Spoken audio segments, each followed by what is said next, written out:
Eu vejo várias quebras, os mentorados chegam para conversar com a gente e aí você vê que às vezes do médico, às vezes está muito empenhado em fazer com que tenha esse atendimento, esse encantamento, essa percepção de luxo no atender ali, mas se quebra ao longo do processo. E às vezes eu vejo colegas aqui que chegam, mas Antônio, mas sou eu e a secretária, eu não tenho como ter um lustre de cristal, você me chama... Não é isso. E infelizmente você vê essa discrepância dentro da universidade. Pessoas com formação incrível, tecnicamente incríveis e que não sabem vender o próprio peixe, né? O que é um pecado, né? Na verdade, imagina, pensa, isso que a gente é uma visão nossa daqui. Imagina o que acontece no país inteiro, né? Quantos profissionais são excelentes tecnicamente e não sabem vender, né? Então, a partir desse momento, você tem que saber que algo está errado e você tem que focar de outra forma. E ainda mais hoje, onde o luxo está mudando no mundo inteiro. É um cenário global onde o luxo deixou de ser a logo. O luxo deixou de ser a ostentação e migrou para o quiet luxury. Sim. A ideia da mentoria, ela nasceu de várias percepções ao longo do prazo, ao longo do tempo, né? Que eu fui vendo que tinham muitos médicos excelentes, gabaritados tecnicamente, como você sugeriu, e que às vezes até dentro das universidades, né? Mas assim, mas que não conseguem se comunicar, não conseguem se colocar à disposição no mercado, não conseguem conversar com o público-alvo, né? E eu vejo que você tem um posicionamento muito legal no Instagram, me inspirou demais, e eu vejo você ali tendo uma persona própria e comunicando com o seu paciente. Perfeito. Como é que você chegou, como é que foi a primeira vez? Porque tem muita gente aqui que tem medo de falar com as câmeras. Muito. Né? E como é que foi isso?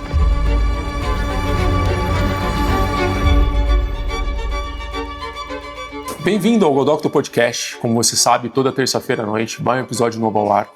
E quando você tira o jaleco de médico e senta na cadeira de gestor da sua empresa, às vezes falta inspiração, falta com quem conversar, falta técnica, falta entender alguma coisa que você ainda não aprendeu dessa carreira de gestor, tá? E a nossa função é trazer para conversar com você, como você vai fazer hoje, pessoas que vão te trazer tanto a técnica, como vão te inspirar demais e vão contar do passo a passo do dia a dia delas, como que elas chegaram até aqui.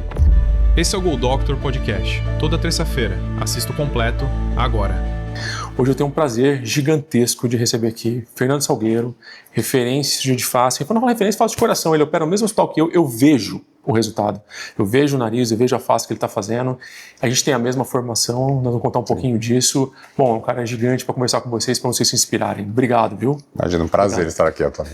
Eu estava falando, a gente tem a mesma formação, a gente chegou a fazer parte da residência junto. Sim. A gente vem da mesma base sólida, né? Sim. Daqui da USP Ribeirão, de uma formação muito técnica e tudo isso. Fernando, eu quero começar a te provocar do seguinte. Médicos que assistem a gente aqui, a gente tem de todos os perfis. Tem médico recém-formado, tem médico já gabaritado, tem médico que está há muito tempo, alguns frustrados com a carreira, e o que a gente quer tentar inspirá-los. Como que você percebeu, porque depois a gente vai falar muito mais de toda a sua formação sólida técnica cirúrgica, mas quando que você percebeu ao longo da carreira que não era só ser técnico, você precisaria de algo a mais? Inclusive na própria residência, né? Porque, né, os nossos chefes, né, assim, inspiram, né, assim, tecnicamente, mas quando você vai ver o mercado, infelizmente não são os que nos inspiram no mercado. E foi nesse ponto que eu você tem que olhar para o mercado, você tem que olhar para fora e falar assim, quem faz sucesso lá fora? Sim.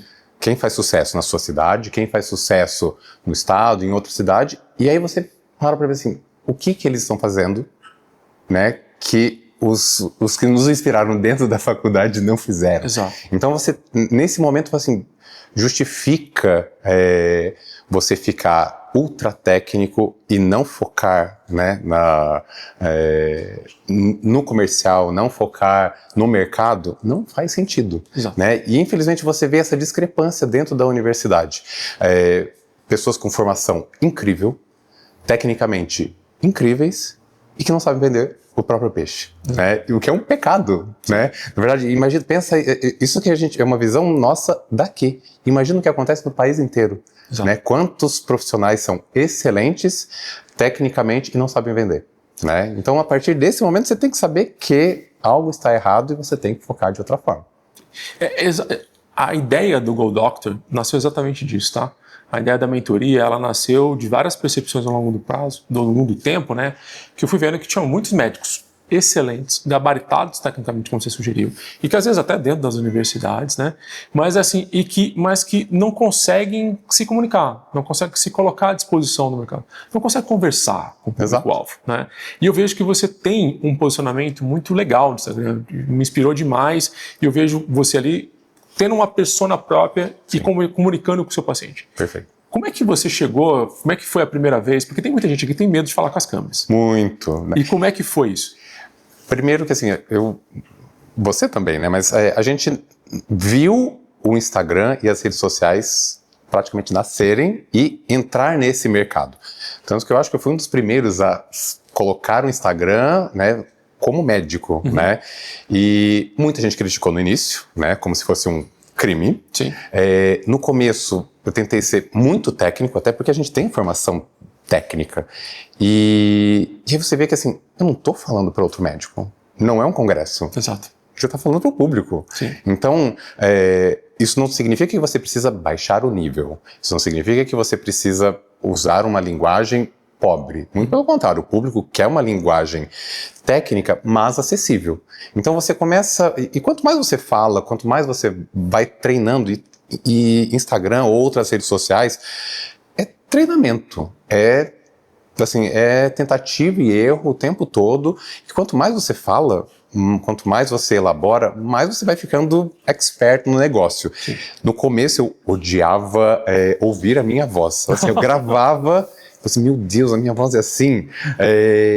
E simplesmente gravava e assim, ficou bom, vai. E assim, não vou nem olhar, nem ouvir. Eu não conseguia nem ouvir, sério, é algo totalmente real. Hoje não, hoje mudou. Sim. Mas no começo eu não conseguia ouvir a minha voz. Eu jogava. E o que é o legal? As pessoas adoravam. Sim. E aí você assim, meu Deus, funciona e o povo gosta exatamente desse acesso. Ou seja, você pode ser técnico, você pode transparecer todo o seu conhecimento de forma não totalmente leiga, mas de forma acessível. Sim. E as pessoas gostam. E aí você vai tomando confiança. E essa confiança vai se tornando cada vez mais comum. É treinamento. É sempre que você vai acertar? Obviamente que não. Mas o ponto é, você não tem que acertar tudo. Né? Mesmo hoje, às vezes você faz um post e fala assim, não ficou tão bom. Mas, tudo bem, parte pro próximo. Assim, você vai apagar ele? Não. Assim, né? Performou mal. Você simplesmente vai ter uma métrica, performou mal, mas parte pro outro. Então, é tentativa e erro. E eu vejo que, lógico, atendo também muitos médicos, né, como pacientes, e muita gente tem esse receio e fala assim, ai meu Deus, mas não ficou bom. Assim, você não tem que ser perfeito. Né? Perfeição não vai gerar, até porque ninguém é perfeito e os pacientes também não esperam perfeição. Né, nas redes sociais. Eles querem essa comunicação. A gente passou até por uma fase das redes sociais onde tinha aquela coisa que era foto perfeita, tudo. Hoje a gente tem que tomar um cuidado absurdo, porque ninguém quer essa perfeição mais. Né? As pessoas querem conexão, as pessoas querem verdade. E a verdade tem essa sutil falha. Elas querem ver o seu dia a dia. E, lógico, desde que faça de acordo com o que você quer vender, você pode passar um pouco da sua vida pessoal, um pouco daquilo que você vive, porque as pessoas querem isso. As pessoas querem essa interação. A gente percebe isso, você falou muito bem agora, que aquele post produzido demais, muito elaborado, não está conectando mais. Não conecta mais. Surpreendeu numa fase, porque a gente não estava acostumado a ver aquilo. Sim. Mas a hora que todo mundo passou a fazer, não é mais surpresa para ninguém e perdeu a conexão. E na verdade, mídia social é para conexão. É para conexão. Por isso que eu acho muito legal o que você falou, porque isso é uma pergunta que eles fazem, tá? Na mentoria, e muito médico faz. Poxa, mas como é que eu doso isso? Quanto que eu tenho que pôr da minha vida pessoal? Quanto que eu tenho que pôr de técnica? E aí eu não sei se você tem uma métrica para isso. O que eu aconselho geralmente é que eles precisam te conhecer. Sim. Para criar essa conexão.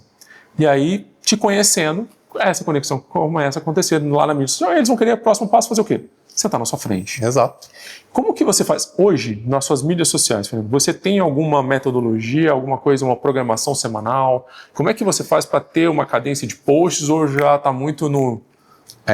Eu acho que assim, já chegou a um ponto de ter métrica e ser aquela coisa assim, produção perfeita, e hoje meio que cansou, até porque assim, mesmo para produzir cansou, né? Então eu acho que hoje as pessoas querem, desde que a produção seja real. Tá.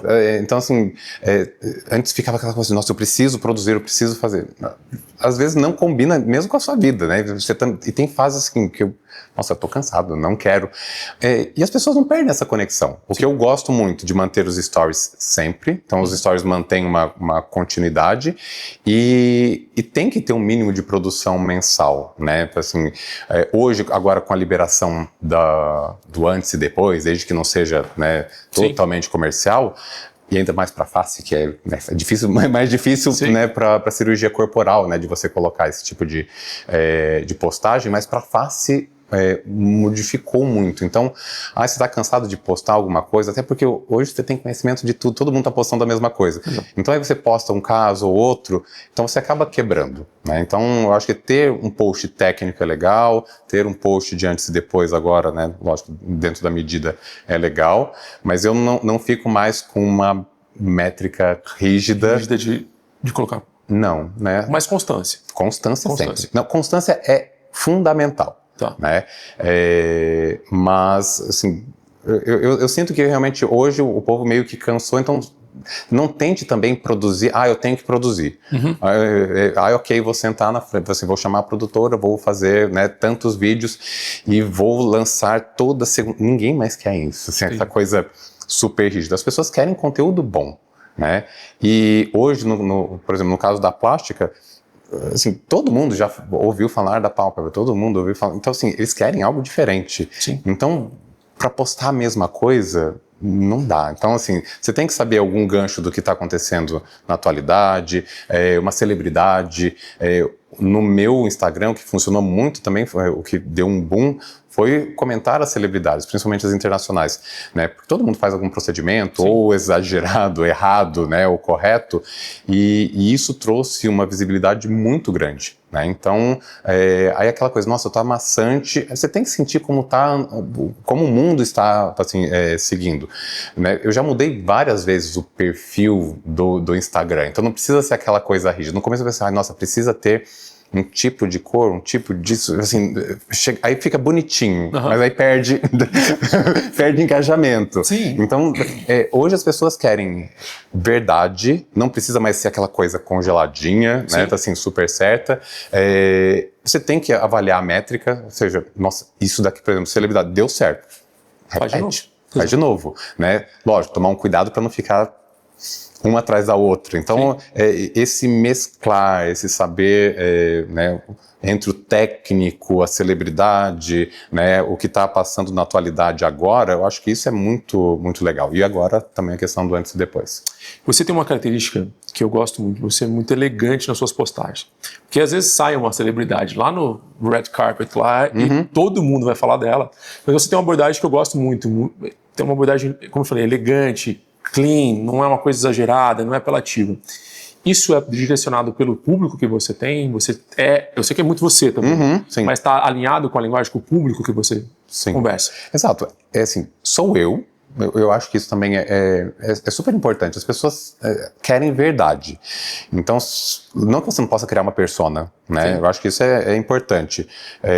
Mas que seja uma persona que corresponda com você, né? Eu gosto da elegância, eu gosto da beleza, inclusive assim, de ter essa, eu gosto do belo, e o belo é muito mais amplo do que técnica. Exato. O belo é arquitetura, o belo é decoração, o belo é a vestimenta, o belo é o caimento, é tudo, né? E eu gosto da elegância, inclusive na hora da postagem. Então, saber o que é elegante, né? E o público, como no meu caso, eu objetivo o público, né? O high ticket, né? Como hoje todo mundo fala. Como você objetiva um público, né? Do luxo, você tem que transparecer esse luxo, transparecer essa elegância. E você pode fazer uma crítica sendo elegante. Você pode ter, inclusive, um certo humor ácido sendo elegante. Isso é perfeitamente possível, né? Não tem nada de errado. E você tem que construir essa sua identidade. Eu acho que assim, ter a sua identidade é fundamental, né, para as redes sociais. Tem que ter, né? Eu acho que você tem que ser você, de verdade. De verdade. Para que ela possa optar por você. E a questão também dos arquétipos, de você saber, assim, onde que você se encaixa, qual que é o seu perfil. Porque às vezes você quer copiar só porque o outro tá fazendo sucesso. Tá, mas o outro tá fazendo sucesso e o perfil é o amante. Claramente o sedutor, Sim. claramente o que ele naturalmente vende, né? O meu arquétipo é totalmente diferente. Eu sou mago e sábio, Sim. né? Então, assim, eu não vou seduzir o paciente, não é o meu perfil. Então, eu vou ser mais elegante, com um perfil... até porque eu faço a transformação, então eu vou arquitetar, né, com a elegância, com o meu perfil, com a minha personalidade e transparecer isso, né? Porque tem público para tudo. Exato. Tem o público, assim, e não se encaixa, tanto que quando chega um paciente, às vezes, com certeza você deve ter isso. Exato. Chega um paciente que não se encaixa, às vezes vem, porque, lógico, às vezes não dá certo, né? Você não vende porque... E não insista. E não insista. E você fala assim, não é o meu paciente. Exato. Ele não é o seu perfil. Então, você tem que ter a sua personalidade, o seu perfil, saber onde que você se encaixa, para quem você vende. E você pode vender para o público, né, de alta renda, com todos os perfis. Você pode ser o alta renda rebelde, você pode ser o alta renda... Não tem nada de errado, né? Então, é essa autenticidade que as pessoas buscam, né? Tem que ser verdade. E falando nisso, então a gente definiu o público, a autenticidade, quem sou eu de verdade, essa elegância que você colocou aqui. O que você acha que num processo de atendimento, da hora que ela entra em contato contigo e toda a experiência que ela vai ter com você, que eu sei que lá você cuida muito disso também, o que para você é primordial? Se a gente pensar 2 pontos ou 3 pontos, ou o que nessa jornada dela lá dentro você acha que tem que ser perfeito para que o encantamento seja perfeito? O encantamento tem que ser do atendimento, assim, do cheiro do paciente, assim, quando chega no consultório, assim, é o cheiro, é a receptividade, porque não é só um cafezinho, né? Não, de forma alguma. Então, é todo o envolvimento. Então, a equipe tem que ser treinada com uma constância, uma frequência absurda, né? Porque você pode ser elegante, você pode ter esse perfil, mas muitos do que você contrata precisam ser treinados para isso, né? Então tem que ter um encantamento do início ao fim, né? Exatamente para você não perder, né, essa conexão. Então o encantamento tem que ser do início ao fim, né? Não adianta você fazer uma consulta maravilhosa, encantadora, mostrar os casos mais lindos, né? Se o agendamento foi ruim, se o primeiro contato, se a secretária foi ruim, se o comercial foi ruim, se a pós-venda foi... Né? Tudo está muito bem entrelaçado. E o luxo tem que fazer parte de tudo isso. Sim. Né? Eu vejo isso porque eu vejo várias quebras. Os mentorados chegam para conversar com a gente e aí você vê que às vezes do médico está muito empenhado em fazer com que tenha esse atendimento, esse encantamento, essa percepção de luxo no atender ali, mas se quebra ao longo do processo. E às vezes eu vejo colegas aqui que chegam, mas Antônio, mas sou eu e a secretária, eu não tenho como ter um lustre de cristal, você me chama... Não é isso. Não é isso. Na verdade, assim, e ainda mais hoje, onde o luxo está mudando no mundo inteiro. É um cenário global onde o luxo deixou de ser a logo. O luxo deixou de ser a ostentação e migrou para o quiet luxury, para o luxo silencioso. E o luxo silencioso é saber o que o cliente precisa, né? No caso, o que o paciente precisa. E você tem que sentir o paciente. Tem paciente que gosta de conversar, você vai conversar. Exato. Né? Então, isso é um treinamento que eu tomo um cuidado absurdo, né, assim, na recepção. O paciente gosta de conversar, você vai conversar. Tem paciente que assim, fala alto, tudo, não que você tenta... Então, assim, você tem que saber adequar para cada um. Tem gente que não gosta de conversar. Não insista. Você não insista, né? Assim, quantas vezes que às vezes você mesmo vai em algum... assim, às vezes a clínica é linda, aí te oferece o café. Não, obrigado. Aí oferece de novo. Não, obrigado. Sim. Aí assim, pra mim o luxo começa a quebrar. Sim. Né? Assim, a oferecer, assim, passou do ponto de oferecer o café, né? É isso. E você tem que sentir quando o paciente... E às vezes não é que você seja né, mal-humorado, você só tá num mau dia. Ou simplesmente não quer. Ou não quer, simplesmente não quer. É. E o luxo é saber onde... exatamente, não precisa ser o lustre, não precisa ser assim, um tapete vermelho, muito pelo contrário. né? E até porque a gente está numa cidade que é o agro, né? Sim. Que gira pelo agro. Assim, tem muitos pacientes milionários que não transparecem de forma alguma. Exato. E eles não querem. Na verdade, assim, eles não desejam. Sim. Eles não querem um atendimento cheio de frufru. Exato. Eles querem, assim, e tem paciente que é super objetivo. Você tem que sentir, inclusive na consulta, o paciente é objetivo, não quer... É isso. Assim, você tem que saber respeitar o paciente. Isso é luxo.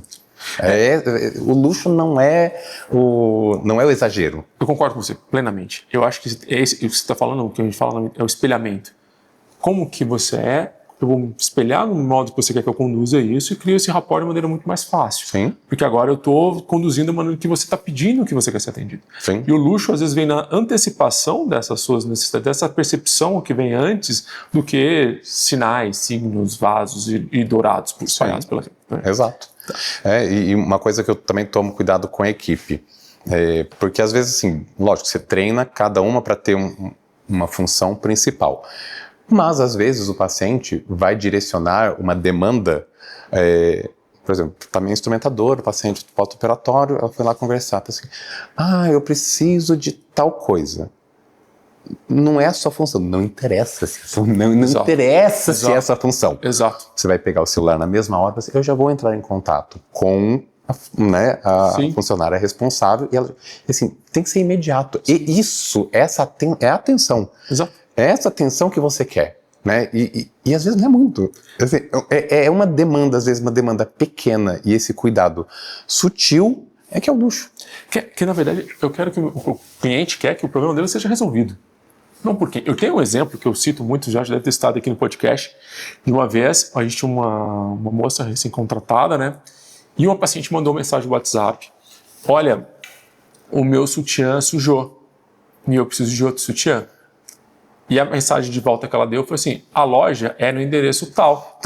Eu quase desmaiei. Eu tava no hospital, cara. Eu quase desmaiei na hora. Sorte que eu tava com o telefone na mão, cara. Que aí eu liguei e falei, pelo amor de Deus, apaga antes que ela leia. Entendeu? E aí, claro, é uma querida. Mas é só pra essa coisa da equipe perceber que tá que qual foi a mensagem? Apagou-se, né? Fica tranquila, o motoboy vai entregar o sutiã dentro de 10 minutos. Quanto custa? Não se preocupe com isso, resolveu o problema. Essa foi a conduta que a gente colocou. Exatamente. E é o que você falou, treinamento de equipe. A equipe precisa viver isso. Precisa ter esse paralelo, precisa entender que isso é o que é verdadeiro ali dentro, né? E isso é luxo. Você tem alguma rotina de gestão, alguma coisa semanal que você faz, mensal, com a equipe? Mensal. Assim, de treinamento, Sim. Mensal. Né? Inclusive já chamei especialistas em luxo, em atendimento, em etiqueta. Legal. Porque precisa, e precisa com constância. Sim. Né? E é isso, o luxo, inclusive num desses treinamentos ela até perguntou assim, perguntou o que é luxo. E você vê que a percepção às vezes do seu funcionário é isso, é o chique, né? E não é. Né? E aí eu tomei a palavra assim, gente, isso não é o luxo. O luxo é você atender a demanda do paciente. Exato. Você tem que sentir qual é a necessidade dele. Né? E quando você faz isso, é isso. Assim, aí para um paciente simples, às vezes a demanda é uma. Né? Lógico que não vai ter também, né? O desse carinho você vai ter realmente, não que não tenha, mas nem sempre. Né? E é isso que é importante, ter essa preocupação de atender, independente de onde você esteja ali no ciclo, no atendimento, você tem que tentar ao máximo, né, resolver a demanda do paciente. Tem um livro que chama Hospitalidade, é isso, um capa amarela, eu acho que é o Will, é um dono de um restaurante de Nova York. Né? E ele fala isso, que no Quiet Luxury, na verdade, o luxo sussurra e o salão era um balé. Os garçons ali se comunicavam no olhar, no gestual, e o cliente não percebia o balé que estava acontecendo ao redor dele, e quando ele saía, ele simplesmente jantou muito bem, foi muito bem atendido, o básico foi muito bem feito, foi entregue a experiência que ele queria, mas na verdade o balé estava circulando ali, todo mundo se comunicando para fazer aquela entrega. Eu, inclusive, assim, adoro experimentar o luxo. Então, nas minhas viagens, eu faço questão... exatamente porque eu quero vivenciar para poder passar, né, isso para minha clientela. E nada melhor do que você vivenciar esse luxo, né, e as diferentes formas de luxo, né? Isso você vê, da mesma forma que existem diferentes profissionais, existem diferentes hotéis. Sim.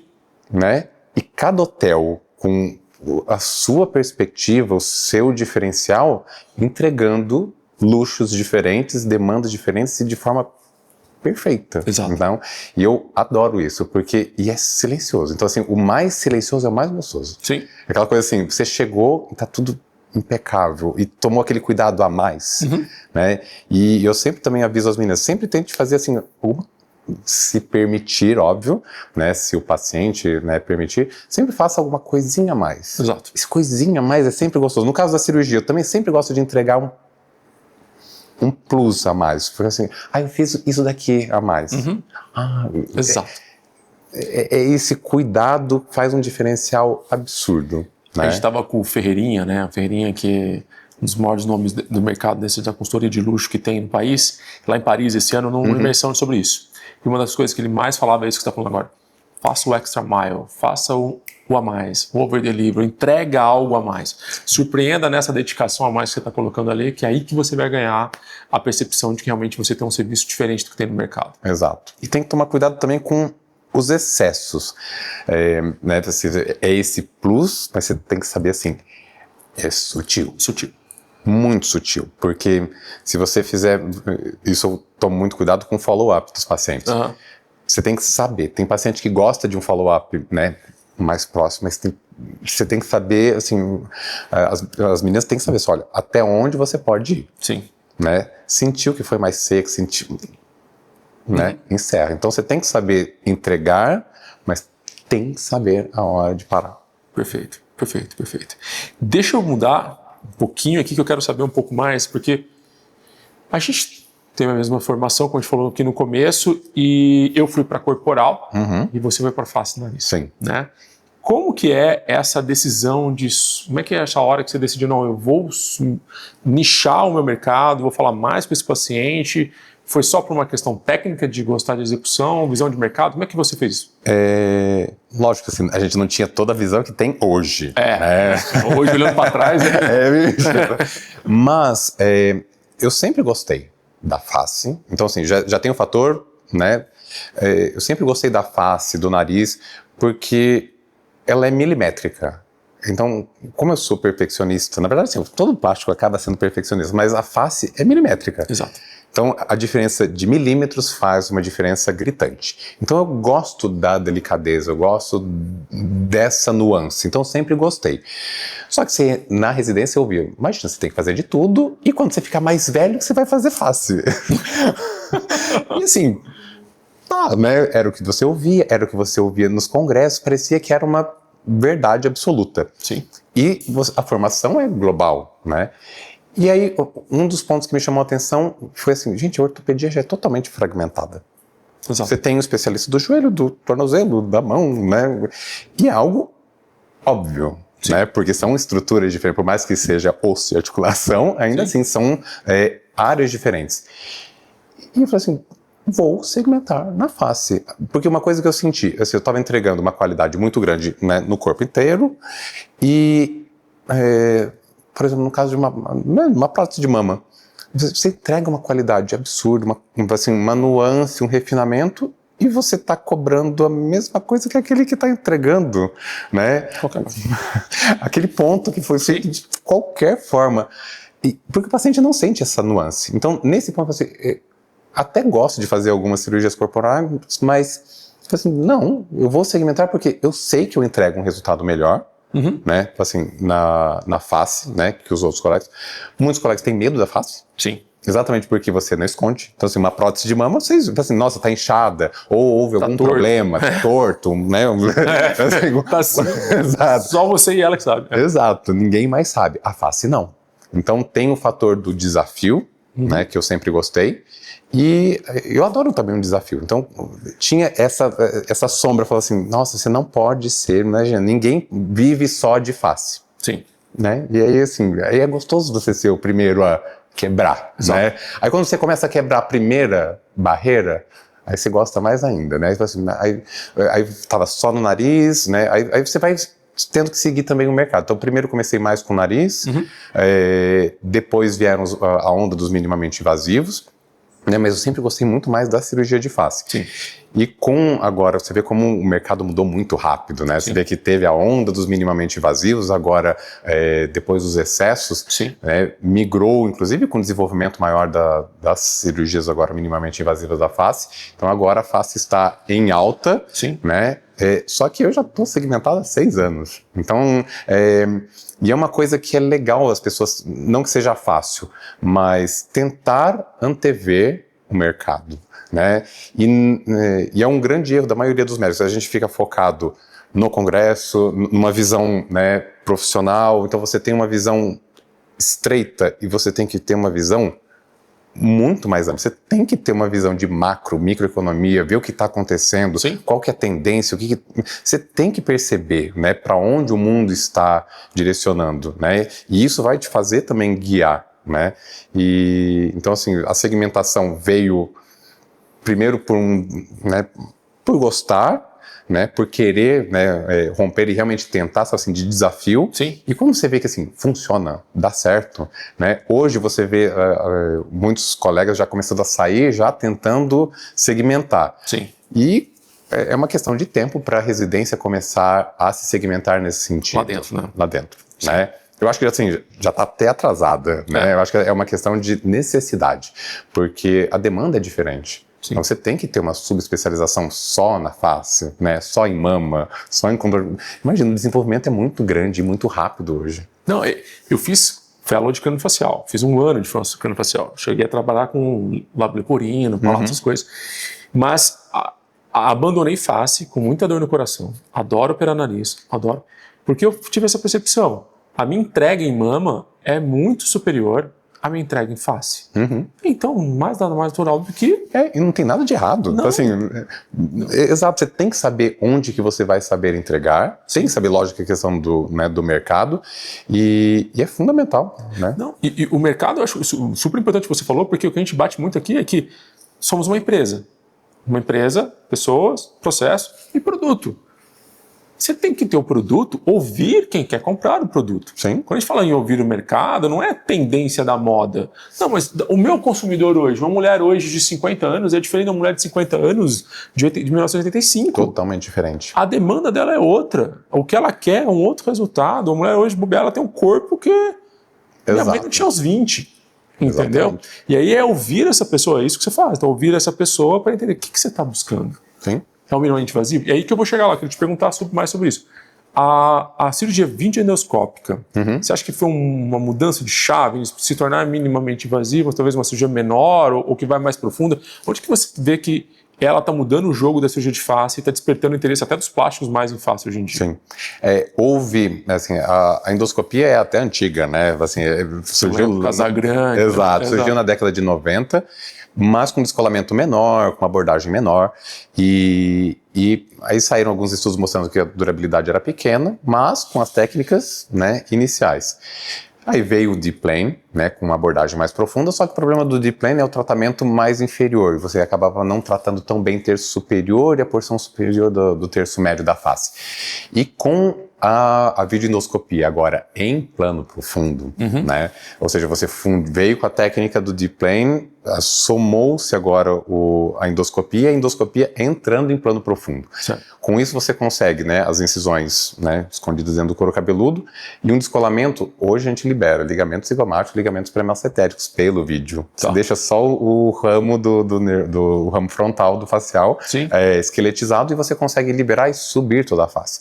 Então, a falha, né, que havia no deep plane, ou no esmaçmatismo, que era um vetor mais oblíquo e às vezes não tratando também, ou seja, você compensava que não compensava tanto.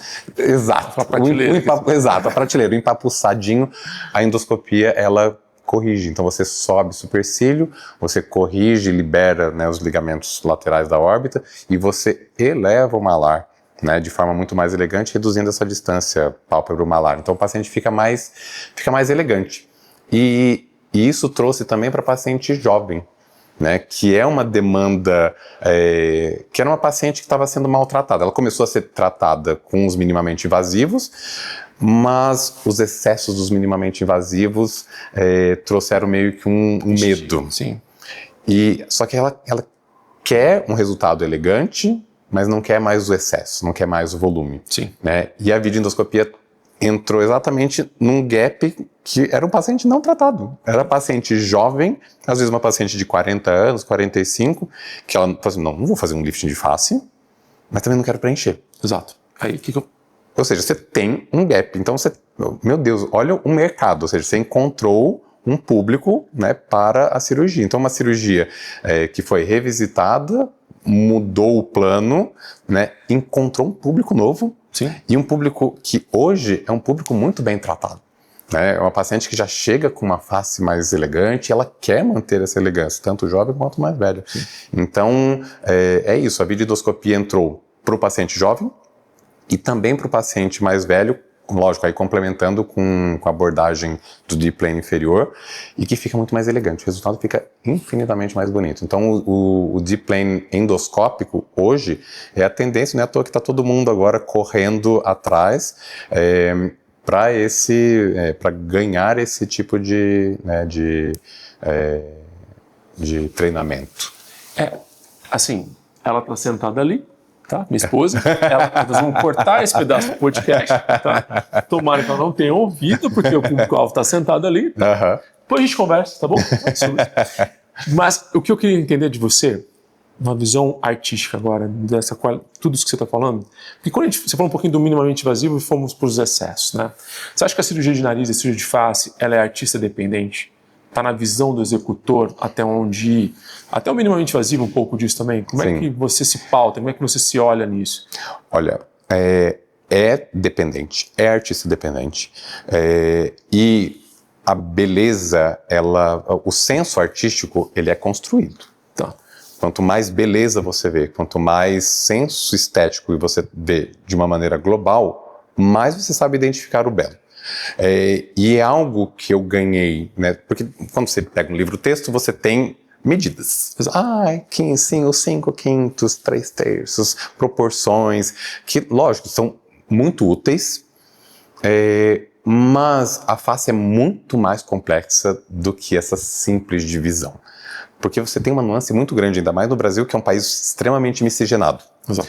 Algo que mudou muito o meu conceito e a minha análise de face é o visagismo, né? Que porque no visagismo você tem que saber assim, qual que é a personalidade do paciente, né?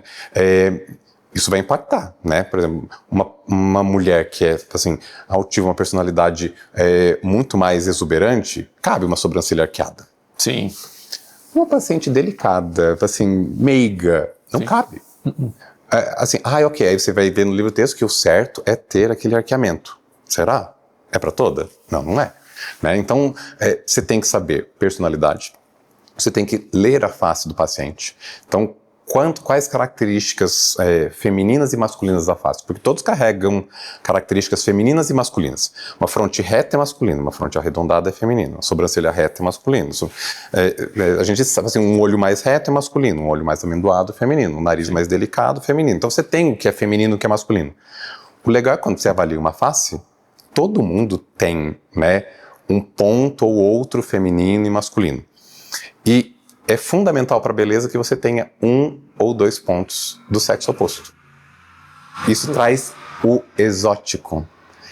Por isso que é o grande erro das harmonizações, só porque você é mulher, você vai colocar somente características femininas, fica aquele bonito sem graça. Entendi. Não tem o exótico. Entendi. Por exemplo, sua face, você é extremamente, assim, seu rosto extremamente masculino, né? Assim, rosto quadrado, sobrancelha reta, fronte reta, nariz forte, mas seu lábio é feminino. Sim. Seu lábio é carnudo. Sim. É o ponto exótico da sua face. Assim, não que seja mudado, mas assim, não posso modificar, não posso deixar esse seu lábio fino, né? Não que seja isso possível, Sim, mas eu estou tirando um ponto exótico do seu rosto. Sim. Então, isso é super importante. Então, por exemplo, chega uma mulher, aí ela tem 2 ou 3, ela tem 3 características masculinas. Eu preciso atenuar 1 ou 2. não posso atenuar as 3. Entendi. Então, essa nuance é super importante. Então, você tem que ter o exótico, você tem que ter o que chama atenção. Tanto que quando o paciente chega assim, doutor, eu adoro meu furinho no queixo. Ok. Ok, então isso é super importante. E quando você vai ver no livro texto, ou ok, tem que ser assim. Aí é o grande erro de você querer modificar tudo porque eu preciso encaixar a sobrancelha do livro, o nariz do livro, o olho do livro. Não, né? A personalidade dela condiz, né? Ou seja, é uma paciente forte, com a sobrancelha reta, ela gosta de ser forte. Não posso mudar a sobrancelha dela. Exato. Né? Então, o visagismo, para mim, mudou a minha visão também de beleza facial. Porque você tem que ler o paciente, você tem que ler as características faciais e você tem que saber o que você pode ou não modificar. Né? Então, não se modifica tudo na face. Eu acho fantástico. Eu nunca tinha olhado por esse do jeito que você colocou agora. Eu acho que explica muita coisa e acalma muito a paciente. Porque tem paciente que opta por não operar pelo medo do padrão. Sim. Vou sair padronizada, vou sair... E essa visão que você está colocando é uma coisa que eu falo nas minhas consultas e eu provoco os mentorados e quem assiste o podcast aqui, que é, na verdade, fazer uma curadoria de quem está sentado à sua frente. Sim. Não é uma linha de montagem. Nem pode. Nem o cardiologista, nem o pediatra, nem o obstetra. Tem demandas diferentes no mercado. Sim, total. Querendo que o seu atendimento seja o mais personalíssimo possível. Sim. E o que eu mais ouço hoje é, doutor, eu quero um resultado natural. Exato. É o que... Até porque foi-se o tempo. Eu acho que assim, a cirurgia estética, os procedimentos estéticos passaram por um boom. Toda vez que se desenvolve alguma coisa, todo mundo quer aquilo. Você vê, a gente teve a onda quando surgiu o Botox, todo mundo queria que ficar congelado. Sim. Hoje ninguém quer mais aquele aspecto né, congelado. Prótese de mama, quando teve o boom, aquele carnaval que estava todo mundo com aquele volume assim, exagerado. Hoje as pessoas já têm uma noção que tem que respeitar o meu corpo, a minha personalidade, o meu perfil, né? Tem a mulher exuberante que vai ter um peitão, tem a mulher mais delicada que vai ter ou não vai colocar, né? E é isso. Então teve o boom. Do preenchimento a mesma coisa. Teve o boom, né? E a queda. Então sempre tem essas ondas. E felizmente hoje a gente está entrando num ponto de equilíbrio. Lógico, com certeza vai surgir mais alguma outra coisa, algum modismo, o povo adora entrar no modismo. Mas eu acho que as pessoas estão identificando esse equilíbrio. Porque o equilíbrio é o melhor, né? Você vê que o mundo inteiro está assim, o quiet luxury também é a questão do equilíbrio. E a preocupação estética está entrando no equilíbrio, de você não querer mais a cópia. Né? Mesmo o cabelo, se você vai conversar com um cabeleireiro hoje, a gente passou por várias etapas. Assim, imagina, eu lembro assim, todo mundo queria o cabelo liso. Você passava na rua, assim, todo mundo liso. Né? Aí depois a onda do loiro. Gente, dependendo do consultório, tava todos com o mesmo loiro, tudo igual. Assim, meu Deus do céu. Hoje você vê que até os cabeleireiros falam assim, não, você tem que respeitar um pouco da sua... não que você não vá fazer algum tratamento, né? Mas... E é o bonito da raça humana é a diversidade. O bonito, você tem que saber o que é bonito. Às vezes um cabelo cacheado é maravilhoso, um cabelo liso, branco, N formas. Então a gente está chegando num ponto de equilíbrio de saber respeitar, né, essas diferentes nuances e manter a naturalidade e saber respeitar cada característica do paciente.